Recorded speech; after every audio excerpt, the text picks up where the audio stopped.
Mari kita lihat terlebih dahulu Injil Yohanes pasal pertama, pasal 1 ayat 1 sampai 5. Pada mulanya adalah firman, pada mulanya sudah ada firman, firman itu bersama-sama dengan Allah dan firman itu adalah Allah.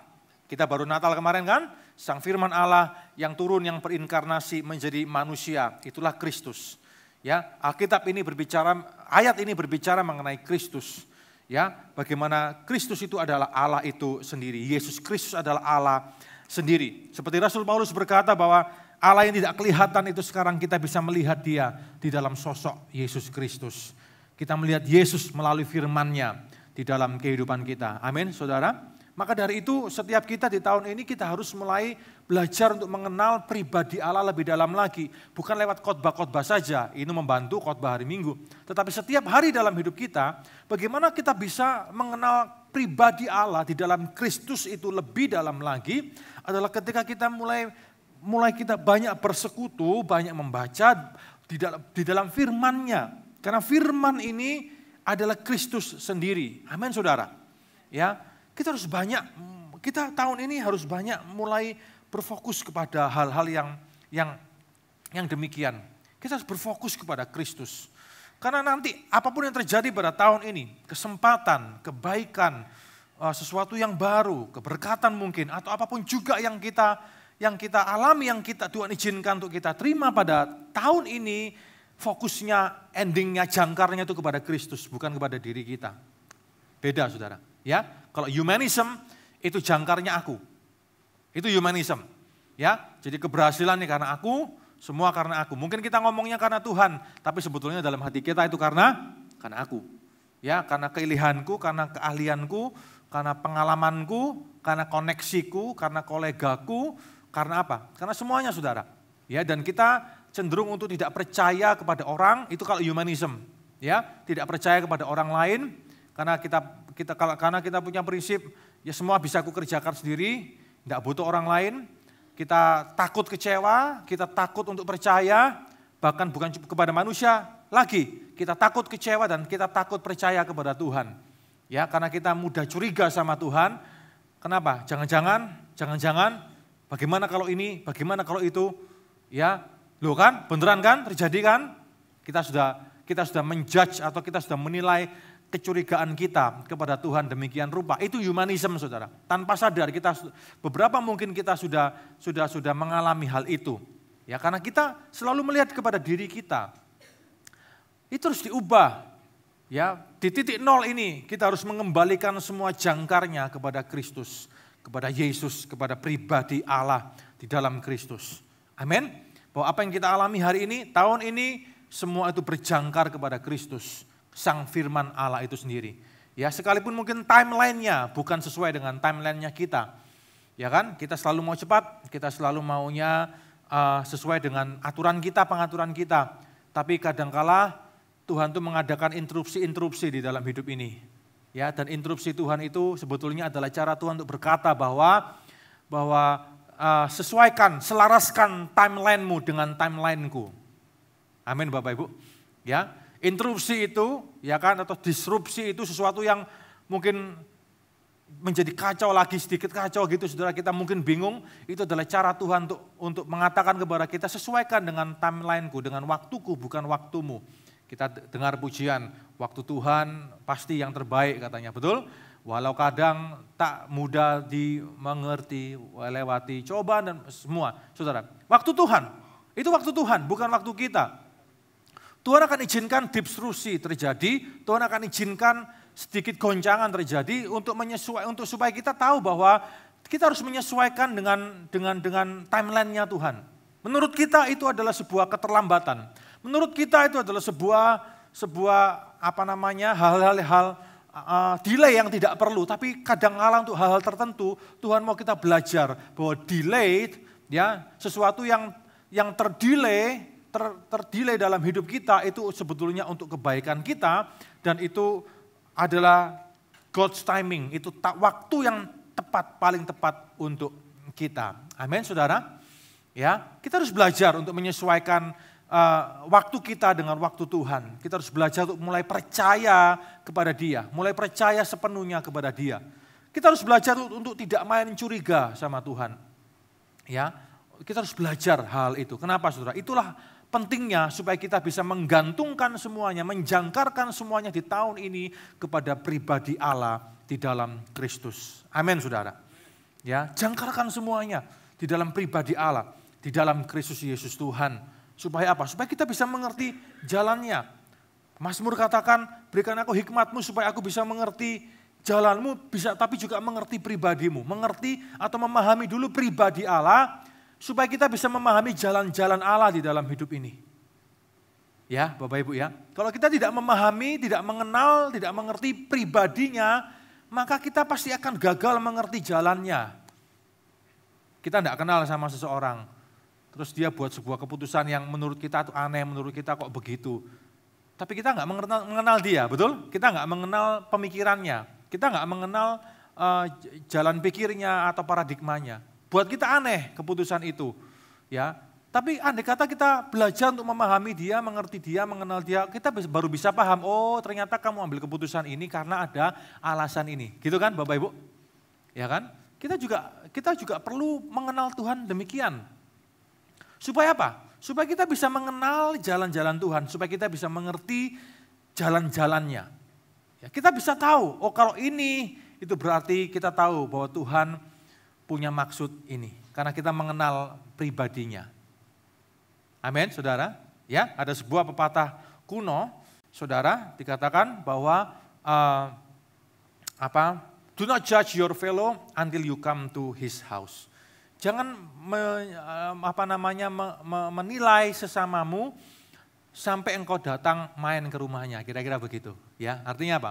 Ya, itu tadi, jangan mudah untuk menilai atau menghakimi seseorang ya atas keputusan atau apa yang dia ambil, jalan yang dia ambil, kalau kita belum mengetahui latar belakangnya, ya kan? Latar belakangnya atau sesuatu apa yang ada di belakang proses yang terjadi dalam pengambilan keputusan. Itu kita perlu itu karena pengenalan, saudara. Karena pengenalan. Ya konflik itu terjadi kan karena tidak saling mengenal, tidak saling memahami satu dengan yang lainnya. Betul nggak, Bapak Ibu? Ya kan? Kita perlu dengan Tuhan pun perlu seperti itu. Ya, maka dari itu kita perlu untuk mengenal firman-Nya. Sang firman Allah itu melalui firman, kenapa? Supaya kita semakin mengenal pribadinya. Supaya kita mengenal karakternya. Supaya kita bisa lebih mengenal sifat-sifat Allah, karakter Allah, cara kerja Allah. Ya kan, dibalik segala apa yang terjadi, yang Tuhan izinkan terjadi. Kita bisa mengenal jalan-jalan Tuhan lewat berbagai macam hal. Jadi, kalau ada sesuatu yang terjadi menurut kita itu kok begini ya, kok tidak baik ya, atau kok lambat ya, Bapak Ibu Saudara-saudari, itulah cara Tuhan untuk menyelaraskan waktu kita dengan waktunya. Amin saudara. Ya, belajar untuk kita memahami, belajar untuk kita menyelami ya waktu Tuhan. Kita kan selalu pasti maunya langsung cepat, begitu ya. Dalam all kinds ya. Tapi Tuhan mau kita belajar untuk menyelami waktunya yang paling tepat di dalam hidup kita. Cara kerjanya, saudara. Kita merasa bahwa kita sudah siap, tapi mungkin dalam pandangan Tuhan kita belum siap. Ya, masih perlu waktu lagi untuk dipersiapkan. Ya, tapi kita merasa kita sudah siap. Tapi kita belum tahu, ya kan? Bahwa kita tidak bisa melihat bahwa kita ini masih belum terlalu siap. Masih butuh waktu lagi. Ada waktu-waktu persiapan. Ya. Nah, saudara, itulah yang Tuhan mau kerjakan di dalam hidup kita pada tahun ini. Oleh karena itu mari kita bergantung kepada Sang Firman itu. Ayat 2, ia pada mulanya bersama-sama dengan Allah. Segala sesuatu dijadikan melalui Dia dan tanpa Dia tidak ada sesuatu pun yang telah jadi dari segala yang dijadikan. Segala sesuatu diciptakan oleh Dia. Kita ini ciptaan. Ya, Dia tidak diciptakan, Dia kekal, saudara. Dia kekal dulu, sekarang, sampai selama-lamanya. Allah itu kekal. Manusia tidak kekal. Ya kan? Manusia itu terbatas. Kita punya batasan-batasan dalam hidup ini. Batasan apa? Yang pertama, waktu. Betul nggak? Manusia terbatas dengan waktu, betul? Ya. Kita punya masa hidup di dunia ini ada batasannya. Kita nggak pernah tahu batasan kita sampai kapan. Berapa usia kita nggak pernah tahu, saudara. Tapi kita terbatas oleh waktu. Manusia terbatas, sangat terbatas. Orang Farisi saja nggak kenal Yesus. Ya kan? Mereka ngomong apa? Ketika Yesus ngomong, sebelum Abraham ada, aku sudah ada katanya. Mereka bingung, umurmu lu belum sampai 50, ya, belum gocap kok. Ya kan? Umurmu baru berapa? Ya, umurmu baru 30, 32, 33, 32 sekian lah, ya kan? Masih belum 50 tahun, tapi kamu ngomong bahwa sebelum Abraham ada, kamu sudah ada. Nggak bisa dimengerti, saudara. Mereka tidak bisa mengerti kekekalan Allah di dalam Kristus. Tuhan kekal, dia tidak terbatas oleh ruang dan waktu. Betul. Ya, Allah itu kekal, dia tembus ruang dan waktu, dia tidak mengenal ruang dan waktu karena dia yang menciptakan segala-galanya. Ya, manusia terbatas, kita ini finite, kita ini terbatas oleh ruang, oleh waktu. Waktu hidup kita terbatas. Ruang hidup kita juga terbatas. Betul? Ya kan? Ruang hidup kita terbatas. Kadangkala kita tidak bisa menerima keterbatasan ruang hidup kita. Kita ingin sesuatu yang melampaui batasan keruangan yang Tuhan tetapkan dalam hidup ini. Saya kasih contoh. Dulu di di kota lain ini ya, di luar pulau itu ada salah seorang full timer kita yang senang sekali sama Korea, ya kan? Ya semua juga senang Korea kan, saudara, banyak yang senang Korea. Bukan cuma drakornya, dia betul-betul ini bukan cuma senang tapi tergila-gila dengan semua hal tentang Korea, ya kan? Ya bukan cuma filmnya, bukan cuma opanya juga, saudara, ya kan? Ini cewek kebetulan ya, dia senang semuanya. Dia, ya namanya anak muda kadang gitu ya, kemudian dia mulai mengasosiasikan diri dengan segala sesuatu yang sifatnya Korea, ya kan, ganti nama nggak pakai selamatan, saudara, ya kan, kira-kira begitu ya, sekalipun cuma nama panggilannya, ngarang-ngarang sendiri nama Korea, ya kan, kemudian mulai bikin atau beli baju-baju Korea, gitu kan, saudara ya, dia seneng banget, sampai dia ambil sebuah keputusan yang menurut saya agak konyol dan fatal, dan saya percaya itu keputusan yang sedikit agak nekat dan kurang, bukan tidak, tapi kurang melibatkan Tuhan. Tapi dia lupa tentang batasan ruang dan batasan waktu Tuhan. Dia anak-anak muda terutama seringkali lupakan hal ini. Akhirnya dia memutuskan untuk resign dan dia kemudian pergi dengan nekat ke Korea. Betul, saudara. Pergi ke Korea. Mau apa? Mau melayani Tuhan. Ya kan? Ya, cara misionaris zaman-zaman lampau, ya kan? Dia lupa bahwa di setiap era itu Tuhan punya cara. Cara dulu dengan cara sekarang, cara dulu tidak bisa up to date lagi dengan cara sekarang. Cara itu bisa berubah-ubah. Prinsip tidak berubah, tapi cara bisa berubah. Ya kan? Misionaris tahun 30, tahun 20-an, berangkat cuma bawa beras 1 kilo, saudara. Selanjutnya tergantung iman. Ya, hidup oleh iman. Sekarang tidak bisa lagi cara seperti itu. Zaman sudah berubah, hidup sudah berubah. Prinsip sama. Cara bisa berubah, metode bisa berubah. Halo? Ya kan? Kalau ada yang seperti itu ngomong sama saya, berangkat ODW kan begitu kan, ya kan? Enggak bisa. Orang sering kali lupa nih, berangkatlah dia ke Korea. Setelah di Korea ngapain? Ya kan? Cari kos, cari ini, saudara. Ya? Dapat 3 bulan habis duitnya. Nekat ya? Akhirnya pulang. Konyol ya?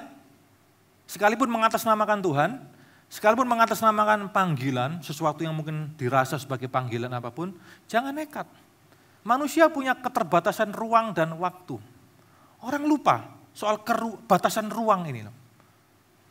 Tidak salah kita punya pemikiran besar, pemikiran yang mungkin apa, saudara? Ya kan, tidak salah. Semua ada pengaturan, semua ada tempatnya. Teman saya dulu pengen sekali pergi Australia, sekolah.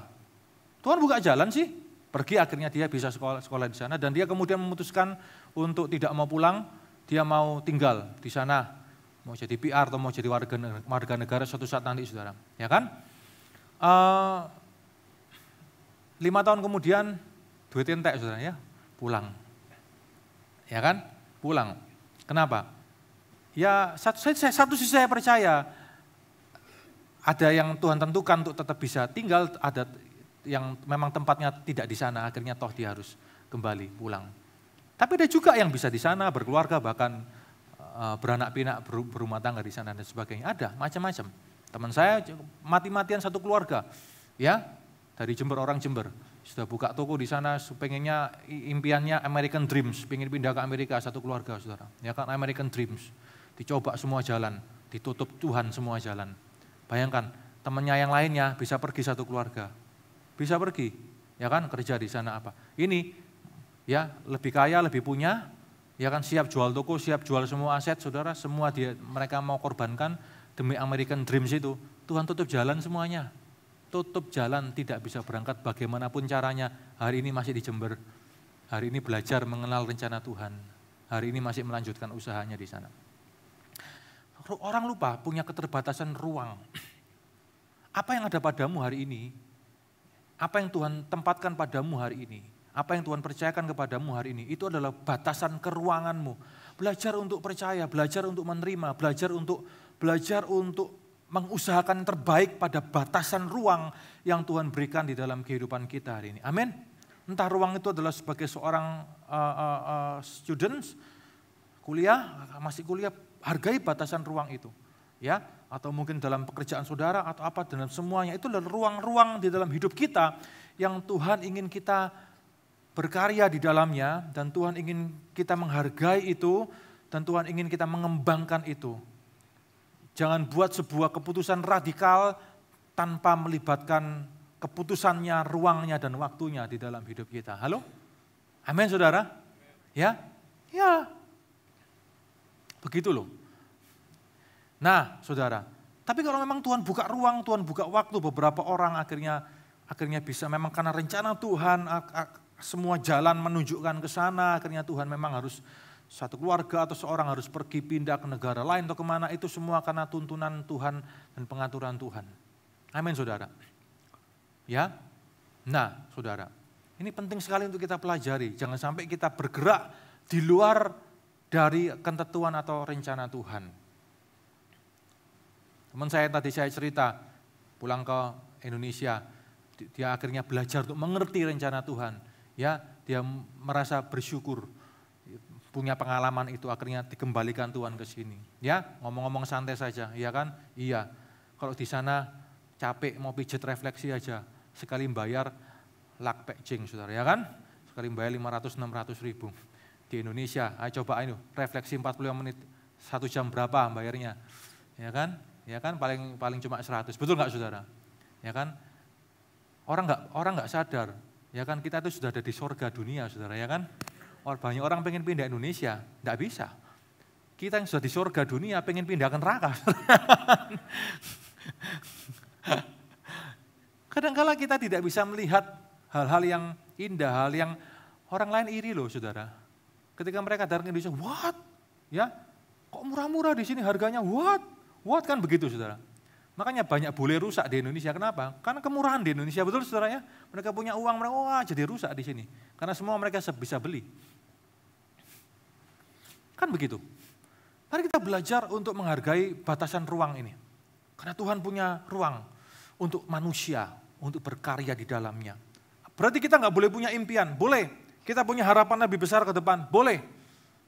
Tapi pastikan kita bergerak di dalam konteks ruang dan waktu Tuhan di dalam hidup kita. Amin? Ya, itu yang penting, saudara. Itu yang penting. Itu yang penting. Ya. Oleh karena itu kita belajar untuk mengutamakan Dia, kita menggantungkan kepada Dia yang kekal, yang tidak terbatas itu. Ayat yang keempat. Di dalam Dia ada hidup, dan hidup itu adalah terang manusia. Terang itu bercahaya dalam kegelapan, dan kegelapan itu tidak menguasainya. Itulah kenapa Yesus disebut sebagai terang dunia. Terang dunia. Kita pun juga adalah anak-anak terang. Kalau Yesus adalah anak terang, maka kita pun juga harus menjadi anak-anak terang. Karena Dia adalah sang terang dunia itu. Ya, identitas kita adalah terang dunia. Maka dimanapun kita berada, tahun ini kita harus juga menjadi terang dunia buat sekeliling kita. Karena Dia, Yesus Kristus adalah terang dunia kita. Dia terang. Suatu saat nanti waktu kita di sorga, tidak ada lagi matahari, bulan, dan semuanya. Semua sudah berakhir, saudara. Yang menjadi terang adalah Kristus sendiri. Dia bercahaya, menerangi seluruh sorga. Itulah yang dilihat oleh Yohanes kalau kita baca kitab Wahyu. Dilihat oleh terang, dia nggak bisa tahan, dia jatuh saudara. Dia nggak bisa lihat itu. Yang dia lihat itu, suara yang dia dengar, dia tahu itu gurunya. Tapi bukan lagi gurunya yang dia lihat 3,5 tahun. Dia dengar firman-Nya, dia lihat wajahnya, dia tinggal bersama dengan gurunya. 3,5 tahun itu. Bukan lagi sosok yang seperti itu, bukan lagi manusia. Tapi itu adalah sosok yang terang yang dia tidak bisa lihat wajahnya. Dia tersungkur, saudara. Itulah Kristus, sang terang dunia. Suatu saat ketika kita ada di sorga semua, itulah yang akan kita lihat. Dan mungkin kita tidak bisa lagi lihat wajahnya karena terang menerangi seluruh isi sorga. Amin. Oleh karena itu mari, ya, yang pertama kita menggantungkan hidup kita kepada sosok pribadi Allah tahun ini. Apapun yang kita alami, apapun yang kita terima, apapun yang terjadi dalam hidup kita, semuanya gantungkan kepada Dia. Fokuskan kepada Kristus. Mari kita berfokus kepada Kristus. Pencapaian-pencapaian kita, keberhasilan-keberhasilan kita, fokuskan kepada Kristus. Fokuskan kepada Dia. Jangan kepada kita, jangan kepada humanism, kepada kita, rencana kita apa semuanya. Kalau hanya kepada kita akan terjadi selfish, egois terus. Ya, dan kita tidak akan pernah memikirkan yang lain, saudara. Kita akan terus egois karena kita, semua karena kita. Maka kita akan jadi sombong, kita tidak akan percaya sama Tuhan, tidak percaya sama orang, tidak percaya sama semuanya.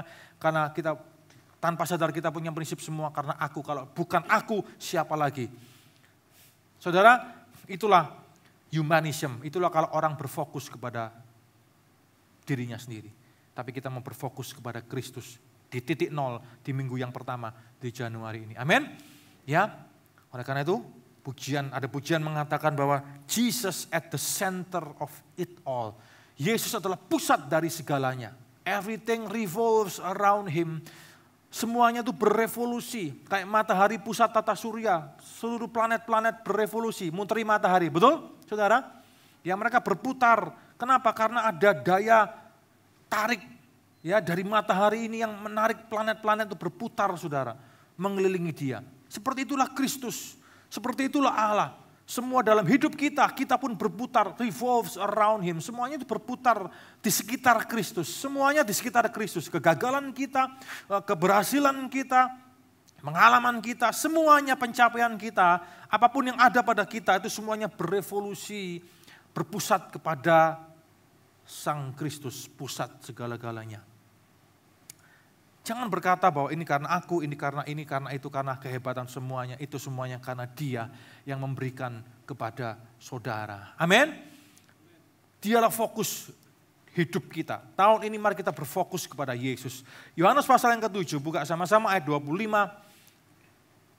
Semuanya terfokus kepada Kristus, semuanya berfokus kepada Dia. Bukan kepada kita, bukan manusia, tapi Allah. Kedaulatan Allah, kemahakuasaan Allah, ketidakberubahan Allah, kemahakasihan Allah, kemahadahsyatan Allah, dan seluruh maha lainnya Dia, saudara.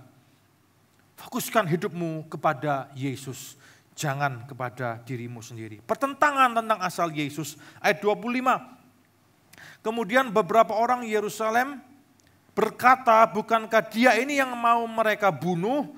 Namun lihatlah, Ia berbicara terang-terangan dan mereka tidak mengatakan apa-apa kepadanya. Mungkinkah pemimpin kita benar-benar sudah tahu bahwa Dialah Mesias?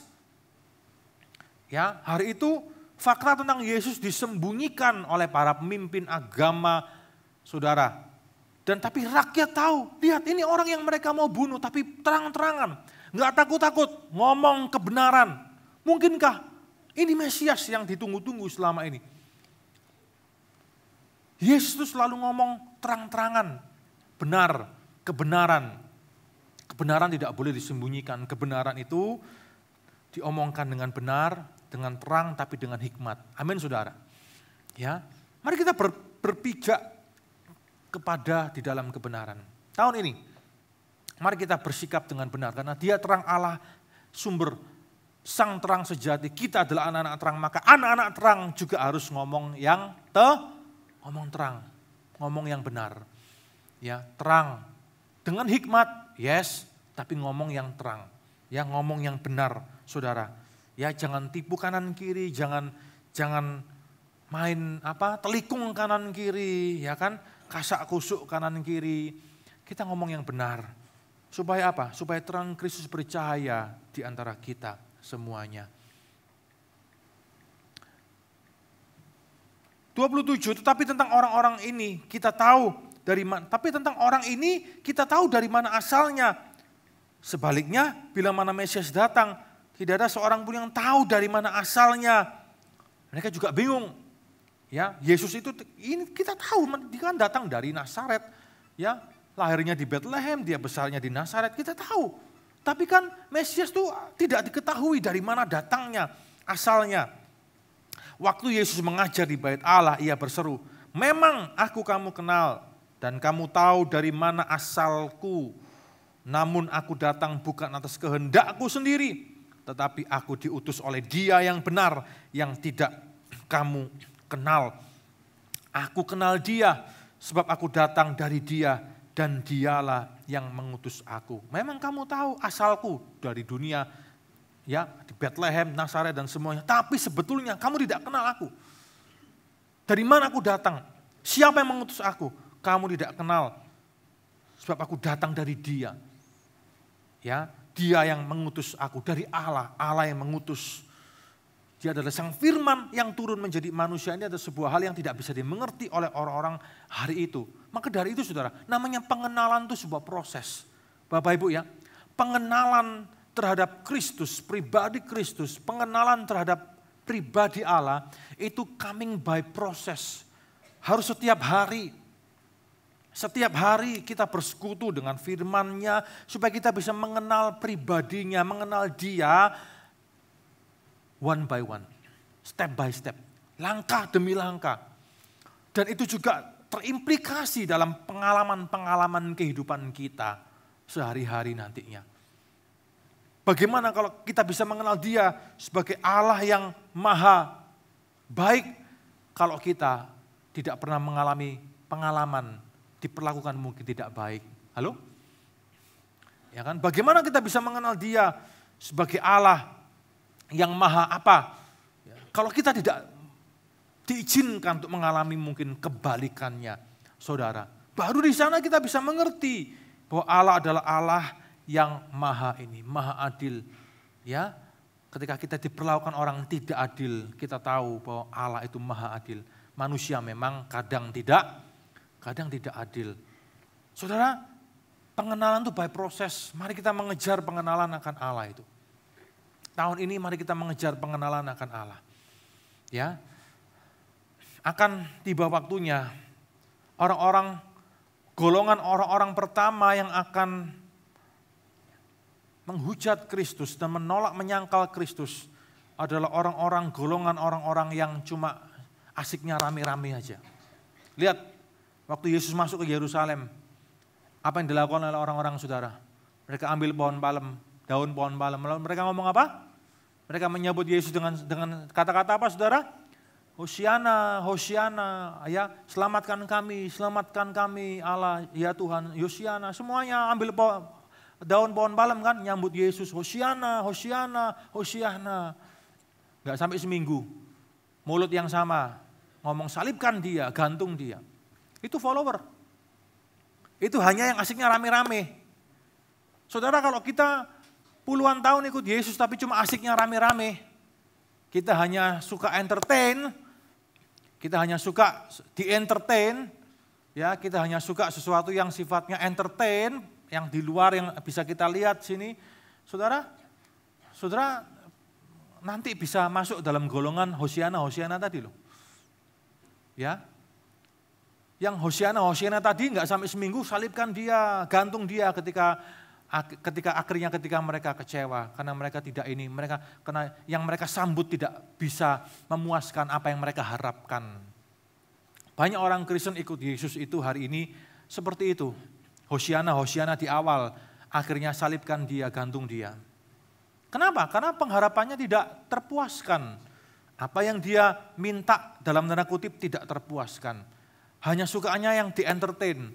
Hanya sukanya sesuatu yang hanya kelihatan di luar saja. Tapi melupakan pengenalan, melupakan proses untuk mengenal Tuhan setiap hari, bersabar mengenal Tuhan setiap hari, ya, membaca, mendalami firman-Nya setiap hari. Saudara lupa akan proses itu, yang dikejar cuma apa yang di kulit luar saja, hanya puas dengan yang di-entertain saja jiwaninya. Jangan cuma puas dengan itu, jangan cuma itu, saudara. Event itu akan datang dan pergi, percaya atau tidak. Event itu come and go. Satu event ada, kita bisa ngomong, wah asik ya, rame ya. Event yang lain datang, wah lebih asik, lebih rame ya. Tapi mungkin buat orang lain akan ngomong, masih ramean, masih bagusan yang tahun lalu ketimbang tahun ini. Orang bisa punya penilaian kanan kiri, bisa beda-beda. Betul saudara? Event is event. Event akan selalu ada di gereja, percayalah. Natal, Jumat Agung, Paskah, itulah event-event rutin gereja. Tapi kalau kita hanya cuma senangnya event, kita hanya cuma event come and go, datang dan pergi. Ya sudah, kekristenan kita hanya suka di-entertain itu saja. Apalagi kalau ditambahi, ngundang ini, ngundang itu, biar rame dan semuanya. Hanya cuma itu saja. Itu kekristenan yang sangat dangkal. Dan saudara, Yesus sudah ngomong, mengenal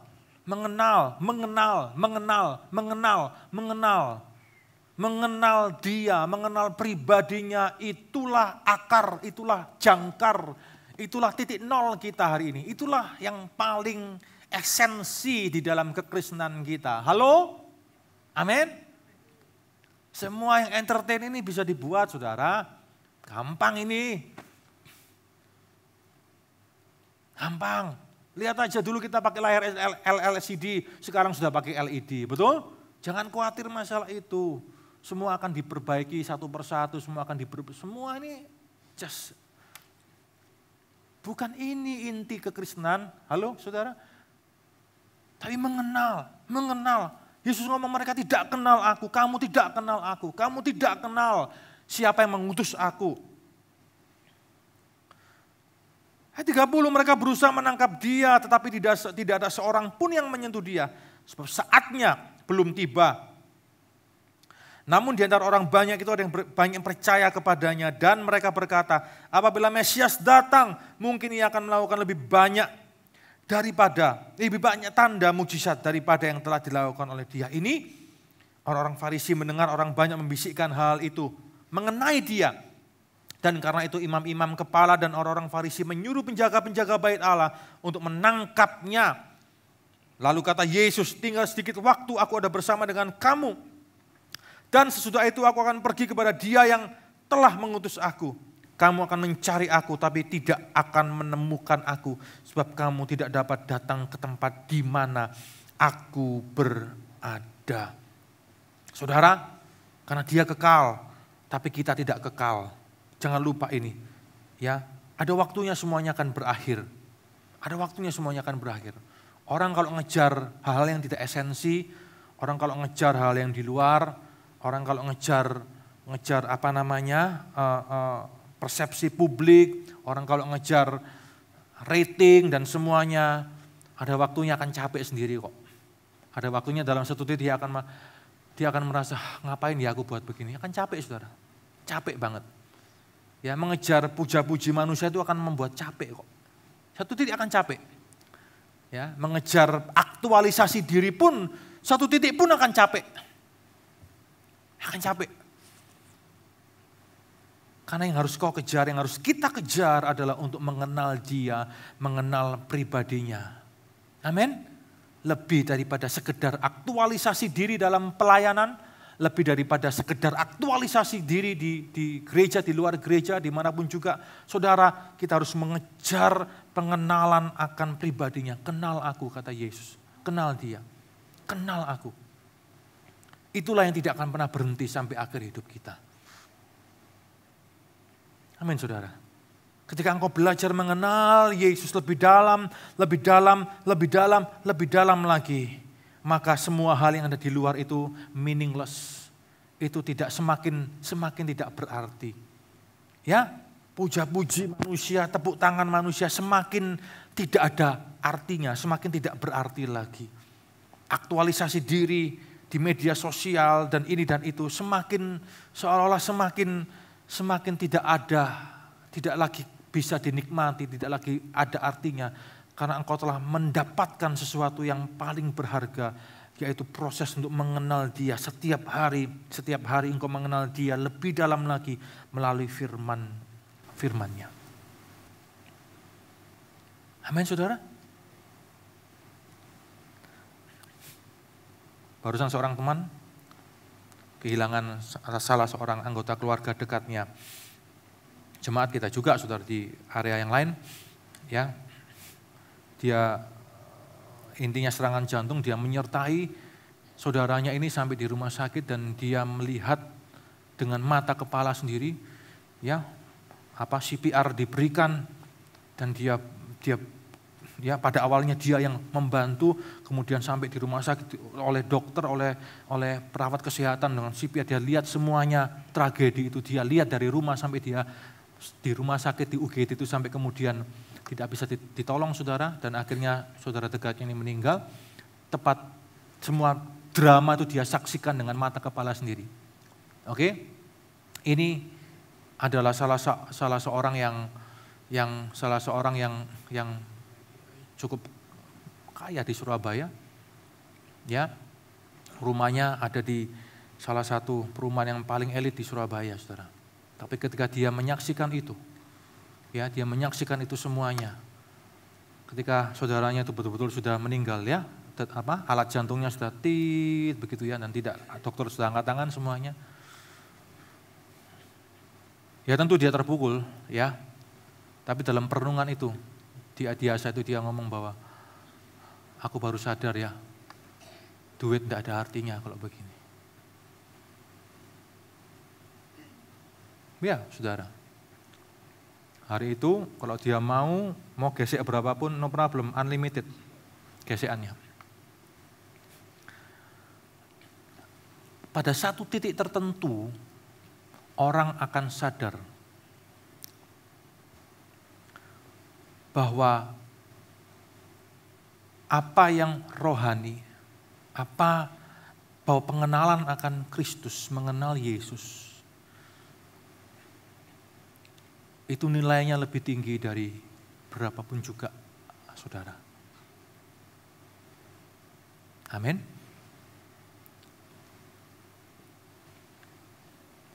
Dulu dia ngomong, waktu kita masih taping pertama-tama, saudara, ya, program di tentang perjanjian lama, ya, Anda tahu kan, waktu kita taping di YouTube-nya GMS Surabaya soal hard saying of Jesus, perkataan-perkataan yang sulit. Dia selalu ngomong sama saya, aduh kok beratku, nggak bisa aku nggak ngerti, selalu ngomongnya begitu, saudara. Aduh kok terlalu beratku, beginiku.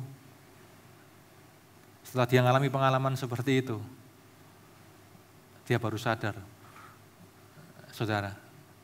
Dan dia ngomong sama saya, aku pengen kenal Yesus lebih dalam lagi. Apa yang dulu buat dia berat, itu sekarang menjadi suatu pencarian pribadinya. Yang buat dia merasa dulu dia nggak butuh yang begitu-begitu. Sekarang menjadi pencarian pribadinya akan sosok Yesus Kristus yang dia ikuti selama ini, yang dia sembah selama ini. Padahal sudah pelayanan loh, tapi masih belum kenal Yesus. Karena dari mulutnya sendiri ngomong, di sini aku baru sadar apa artinya lagu itu.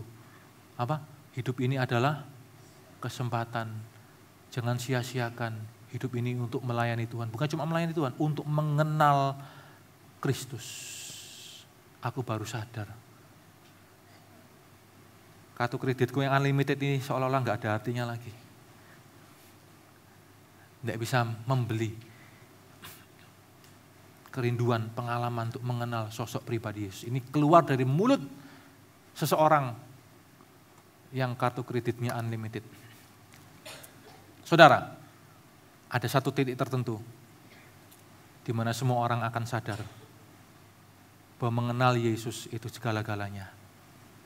Cuma waktunya saja beda-beda. Saya cuma berdoa supaya saudara tidak telat saja waktunya. Begitu saudara sadar, sudah nggak bisa apa-apa, ya kan? Nggak bisa jalan, nggak bisa.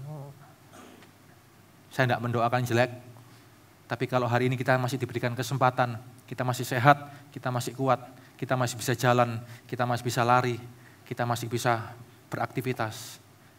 Mari kita kejar pengalaman, mari kita kejar pengenalan akan pribadi Kristus lebih daripada segala-galanya.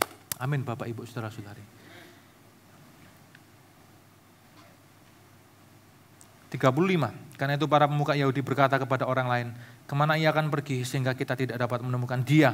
Apakah ia bermaksud pergi kepada mereka yang tinggal di perantauan, di antara orang Yunani untuk mengajar orang Yunani? Tetap gak ngerti nih orang-orang, ya saudara ya, karena mereka sudah menolak Yesus dari awal dan mereka gak ngerti. Apakah maksud perkataan yang diucapkannya ini, kamu akan mencari aku tapi kamu tidak akan menemukan aku, dan kamu tidak dapat datang ke tempat di mana aku berada? Mereka tidak mengerti, mereka tidak kenal Yesus. Mereka sudah ahli agama. Ahli agama belum tentu kenal Yesus. Mereka sudah ahli kitab, ahli dari kitab Taurat, tapi tetap mata mereka tertutup akan pribadi Kristus. Hari ini, mari kita mengejar dia lebih daripada segala-galanya. Amin saudara. Titik nol ini. Mari kita jangkarkan iman kita. Mari kita jangkarkan semuanya kepada pribadi Allah, kepada karakter Allah, kepada sifat-sifat Allah, kepada pribadi Kristus Yesus Tuhan. Supaya kita menjalani hari-hari kita, minggu-minggu ke depan, bulan-bulan ke depan. Semuanya kita kembalikan kembali kepada pribadi Allah yang hebat itu. Amin Bapak Ibu.